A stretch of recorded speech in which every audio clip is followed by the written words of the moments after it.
All right. Thank you for coming, everybody. Dan Williams here from Straight Line Real Estate Sales. Love to introduce to you today Daniela Corredor, real estate agent and property specialist from Los Cabos in Baja California Sur in Mexico. Daniela, thank you very much for joining us today. Thank you, Dan. Really excited to hear about a little bit more about what we spoke about pre-recording in the market and what you're seeing in Cabo right now. But I think I would love to start off with some of the highlights of your journey in getting to where you are today. You just told me that you've been living in Cabo for 20 years, and I'd love to hear some of the changes and your route to where you are today as a top property specialist and real estate agent in that area. Okay. Well, yes, I've been here for about 20 years and I arrived to Cabo because I'm a scuba diving instructor, or I was, and Cabo is known for scuba diving worldwide. It's actually very spectacular. We have some of the best diving and it's considered one of the aquariums of the world. So, of course, I ended up here for diving and I did that for a few years, but then wasn't fun anymore and it's like my passion. I wanted to keep it just fun. And luckily, Cabo has always had lots of opportunity. Like I was telling you, if you want to work, you can work in Cabo. You just have to be willing to put in the effort. So looking for something to do took me to timeshare. And I was selling timeshare in Cabo for almost, I don't know, between 12 and 14 years. So that's where I got a lot of my background in sales and I focused on that for a while.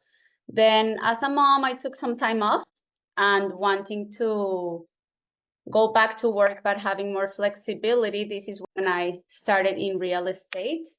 It's been a bit over 4 years and it's been really crazy at the beginning, as you know, with the pandemic. We were extremely busy and it was great for all of us. And now, as things have normalized, the market has softened as well, and it's been a process of adapting to this new pace. But yeah, that's basically how I'm here today in real estate. That's fantastic. And as you mentioned, it is a little tricky right now. What are your top tips on keeping a positive, motivated mindset? Well, I guess one thing that has helped me is that I've always been good with administrating my income when it's not. I've always been a commission. My jobs have always been commission based, always since I was in timeshare. So when you learn to pay yourself as you spend and you don't worry so much about the financial aspect, then you can keep with this energy of wanting to help rather than hungry for money. And Yeah. I think that's key because some people make this huge amount and it's all gone. So knowing how to keep yourself stable can get you through those slow times. But mostly the best keeping a positive attitude is knowing that it's coming. One sale can change everything. So as long as you're putting in the work, doing your prospecting, following up, keeping in touch, it's coming. So that's what has helped me. I know some people have struggled or come to Cabo thinking it's gonna be so easy, they are gonna make so much money so fast, and then they get discouraged because sometimes it's not like that. Yeah, I love that phrase that you just mentioned is, you're working to help people rather than desperate for money, and there's a huge difference in how that salesperson comes across. I believe so. I believe so too. You Nobody wants to buy from from a desperate sales agent, Mhm. and you can smell it from across the street. And there's nothing worse than being the guy that needs to sell a property to pay his mortgage because, best of luck, it's not going to happen. Yeah, that must be really stressful. And even if you're not trying not to show it, it's an energy kind of thing that happens when you communicate with people. So yeah, that part of being able to be there without being starving is you know what I mean? It's huge. So that's helped me a lot. And I also have to say, I mean, I have my husband, so between the two of us, it always works out. I know it can be more challenging if you're one person, commission-based, sales-based. That must be more stressful, I guess. Yeah, I think so, and I do very similar to you. I've always been in sales, so a lot of commission-based money, and I think I learned to live within my means at an early age. Um, I don't spend my commissions; it just put them into the side, and we don't worry about it, and you give yourself a little bit every month. So, okay, great. Um, what part of the sales process do you think is the most important, and why? So typical sales process from meet and greet to presentation, qualification, product presentation again, and then closing the deal. For me, it's definitely getting to know who's in front of you and really trying to understand. And this is something I need to do even more, but just asking so many questions. You might seem a little nosy, but you just really need to find out where they are coming from, their motivation, what they need, so then you can present the best options. So for me, that's key because some of us don't listen and we just want to sell what we want to sell. And then one, you don't get a sale as often, or at the end, your client is not going to be happy. So it's all about who you have in front, what they need, and why they are looking to purchase in this area. And then the rest will fall into place. And of course, every part is important because not only in Cabo, I know this is everywhere. Every transaction is different. Every transaction teaches you something. Every time you think you're going to close this day, and then so many things happen. So just being there from the beginning till the end and communicating what's going on, what's happening, even when a lot of the times as realtors don't have the answers, any control over things, just making sure we're there, assisting how we can until we see the deal through, and after that. But yeah, I would say that first contact where you really want to find out and know who you have in front. It's you. I couldn't have asked you to say it better myself. That's exactly how I feel as well. There are so many people that, oh, let's jump in the car, let's go and look at a house. Why? You don't know what that guy wants to buy. He might not want a house. Maybe he wants a condo. Maybe he wants a piece of land. And until you get into that real in-depth questioning process, I feel without that, you're going into battle with no armor, no weapons. You're in shorts and flip-flops at that point without anything to help you through. So I fully agree with you. And I think, as you mentioned as well, the communication is so important. Um, Particularly as you mentioned, we don't have the power. I can't make a lawyer do his job. I can't make a buyer or a seller change their mind, but we can communicate effectively and keep the wheels spinning, I think, which is important in sales also. That's really interesting that you said that. That's I like that. Um, what are you finding is working for you and your brokerage in terms of social media marketing? Do you guys do much with social media? I have to accept, me personally, I don't. I've tried to get into it. I'm just not good at it. But because I'm part of a brokerage that does a lot, that carries to me. I don't know if I said it right. Yeah. But the brokerage I work for, our broker is Nick Fong, and he's now very well known in this area because he's been in real estate here for almost 20 years. He invests a lot of money to create content and to make sure it's been seen in many, many platforms, not only here, but also in the States. So what works really well is he does a lot of YouTube, and through YouTube, they are able to generate a lot of leads. And also, well, through all his platforms. But what he does that is different than many brokerages, and that what helps all of us agents and the brokerage is we have a call center that is doing hundreds, thousands of calls a day to all these people that are interested in our website or in a video, and they are doing a lot of filtering And after they filter these leads and there's some real interest, that's when the agents are assigned. So that call center and the fact that there's people all day long prospecting and looking out for these leads, I think is what is making a huge difference for Ronival, the brokerage I work with. That's huge. I mean, wow, what a treat to have effectively qualified buyers every time. You're not having to start from phase one. And have you been to Cabo before? Are you familiar with the legal process and the money?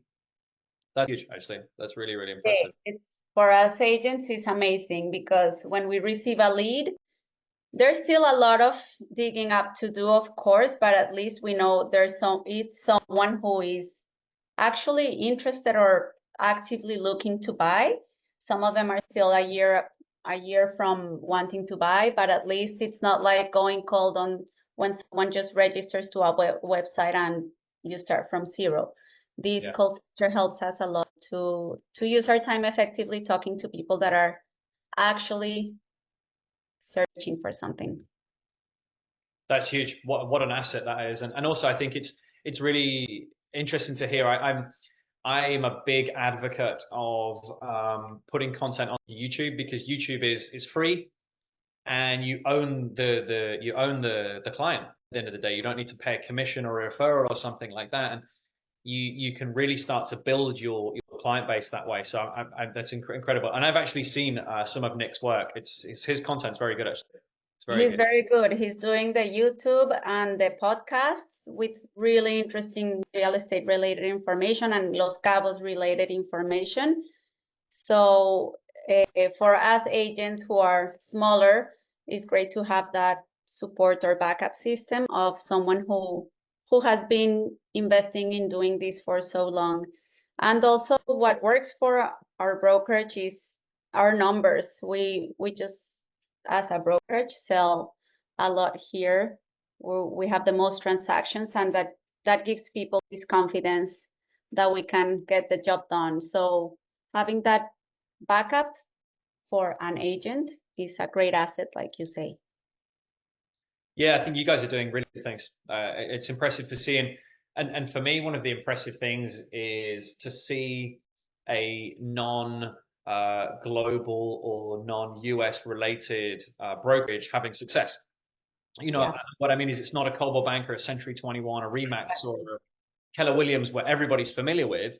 yeah. Ronival is it's a Mexican brand that only, to my knowledge, you only focus on Baja California and the Cabos area, right?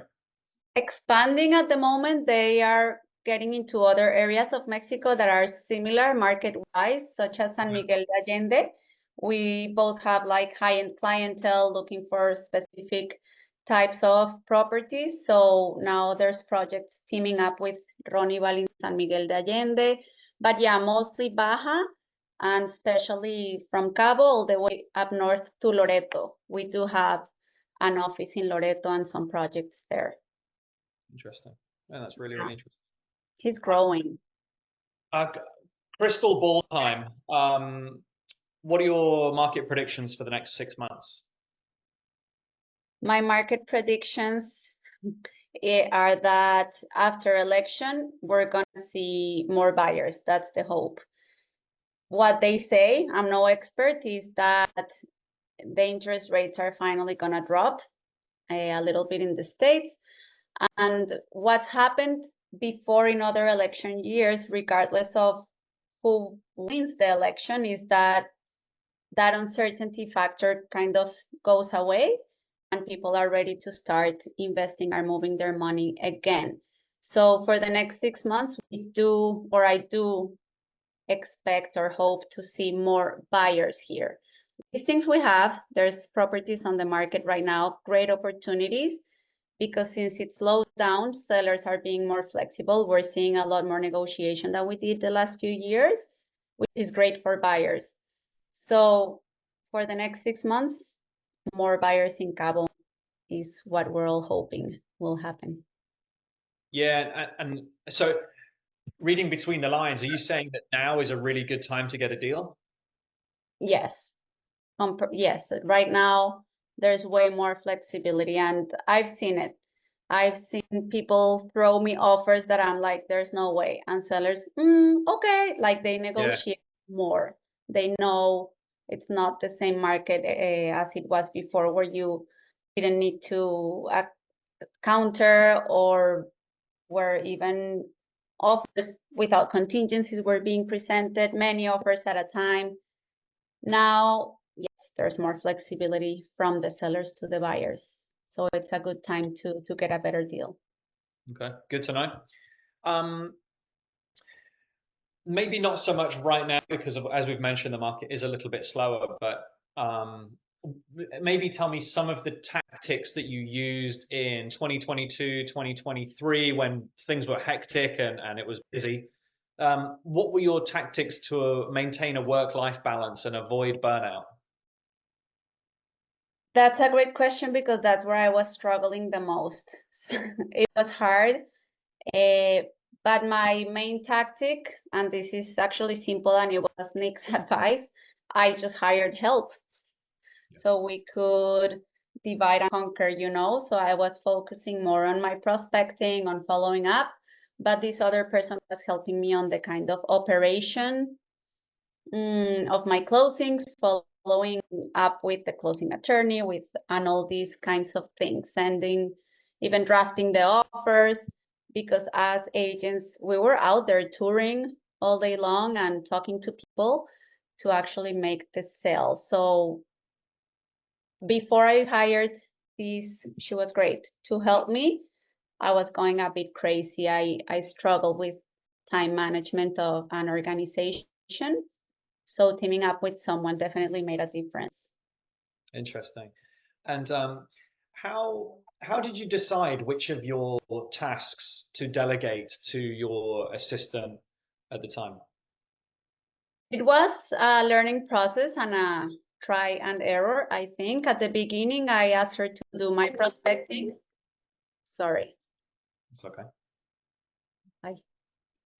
To help me with my CRM, but I wasn't seeing the results. So, but I also like to be very persistent with the closing part of the deal, like calling, hey, is this done? Hey, what's going on?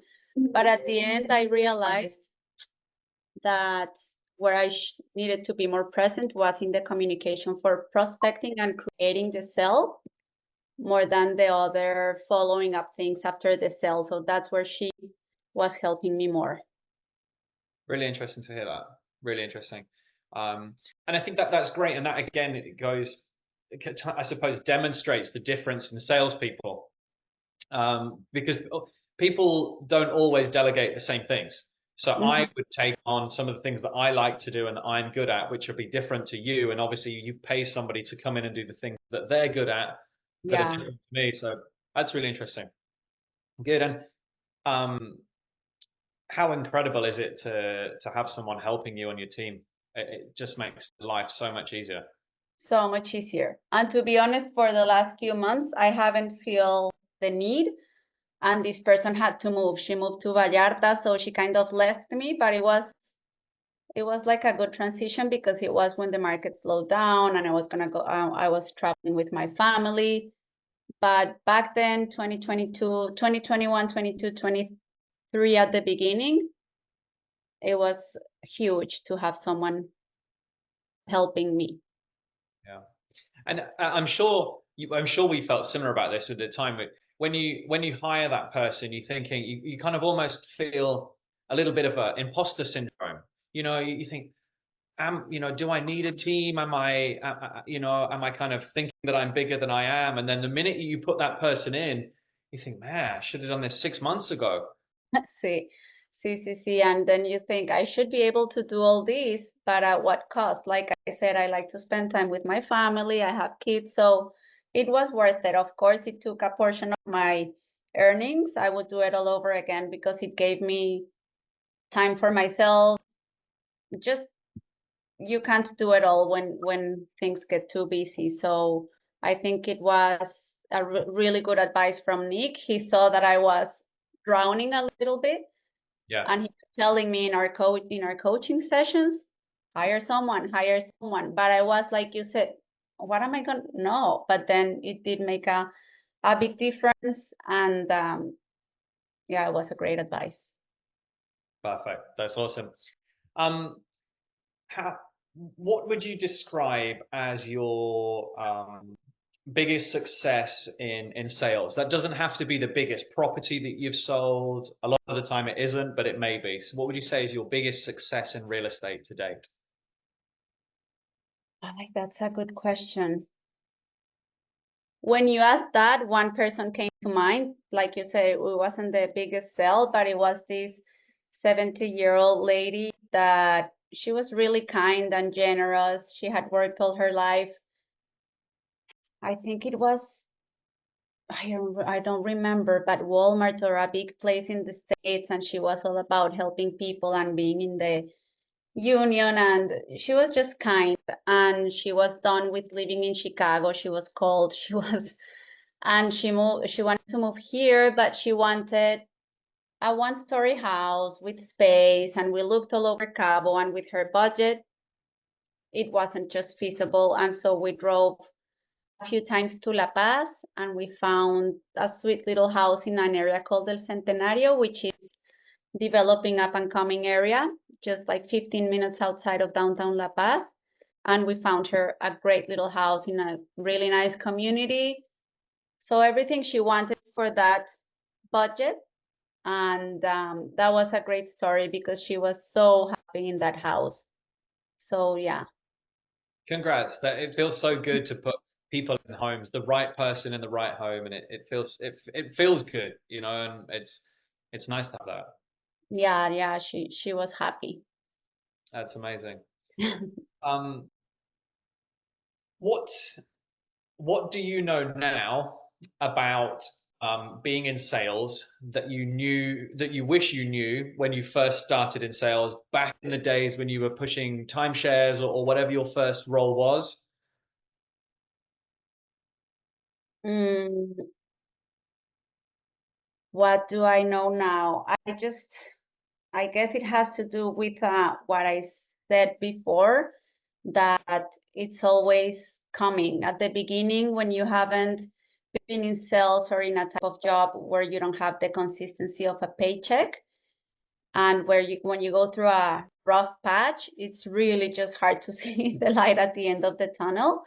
But being in it long enough and just putting the effort, I've always come through and been okay. And really, thankfully, I've always been okay. I've always been able to support myself, do things that I love, travel, even though, as I said, I've never lived with a paycheck. So just having that certainty that if you put the effort in, it's gonna pay off sooner than later is huge when you want to start a career in sales and commissions, because it can be very challenging. And some people never try it because they are too scared to lose that certainty, not knowing the potential that there is. I have friends who worked as company managers making decent money, and they thought that was it. And I have a good friend who moved to real estate a few years ago, and now she's incredibly successful. She never imagined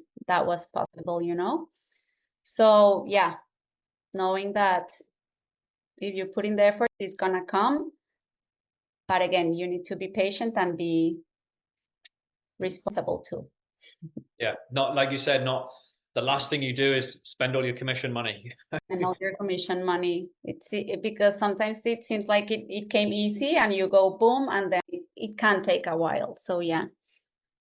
No, thank you for that. It's really, really good advice, and it's it's it's so easy to say, isn't it? I think I would love to have a conversation with myself at 18 years old when I was, you know, walking into my first sales job. There's so many things I wish I knew, and like you Mhm. said, how to keep calm on, you know, it's coming. Don't spend all of your money. Mhm. Just go with the flow a little. I think that's really good advice. Um, Final question. This is really interesting, Danielle. I really appreciate your time on this, and we've covered some great Yeah. questions, and you've given some really good info. So, the last question is, what is the best advice that you could give to somebody today who is looking to succeed in real estate? So, new agent coming in, what can you tell them that's going to give them a little bit of a boost? I would say first, take your time knowing the area, knowing the products around your area, knowing the type of place that you're offering, and really be aware of what's around and how you live in this area.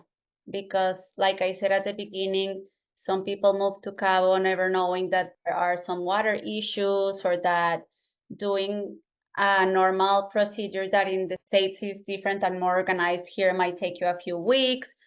And yeah, knowing the different communities, the area, the place, and all that it entails, and the communication part. When you have an opportunity to talk to someone, making sure you really want to go deep to know that person, what they need, and to work mostly for them, or for what they need, more than trying to sell what you think they should buy. Yeah, I think that's great advice, and I couldn't agree more. As I said, I've always been a huge advocate of an in-depth qualifying process, and to the point where almost sometimes the clients are kind of looking around the office and they want to get in the car, but at the end of the day, when you find somebody their perfect property, it really feels good, and that's a pat on the back that I think that we get into sales, because a lot of salespeople are, no, look, I don't hate money. Let's say that. I don't hate money. It's nice to earn money and to be able to do things that you couldn't before. But people are in sales also to serve. I enjoy serving clients, and client comes with a problem, you come with a solution, and you work together to get to the end of the result. So I think that's really Exactly. Yes. Daniela Corredor, top sales agent for Ronival, Baja California Sur, Cabo San Lucas, and San Jose del Cabo. Thank you so much for being with us today. Really, really appreciate your experience. Thank you, Dan. Thank you for your time, and yeah, for your trust, because even back then we worked together and it worked well. I'm glad that you're enjoying your condo, and Yeah, we hope are. that you keep enjoying it. And thank you to you on that. Something that a lot of people watching this probably don't know. Daniela helped my wife and I buy our first ever property, and we actually saw it with a different agent because I didn't want to waste your time over Easter week. I remember very vividly, and the guy who showed us the property did an awful job. Actually, to the point where I wanted to buy it and my wife wanted to buy it, but my wife said to me in no uncertain terms, "We will not buy it through that agent. You have to find someone else." And then that's when we got back in touch, and you took the reins and did a fantastic job. So thank you again for that. No, thank you. Thank you. And are you surfing a lot? Not as much as I'd like, but I'm gonna push to get back into it. Yeah. Yeah, go for it. Yeah. Awesome. So it's good to see you, and hopefully we see each other soon again. Likewise. Thank you so much, Daniela. Thank you, Dan. All the best. Bye bye. Bye.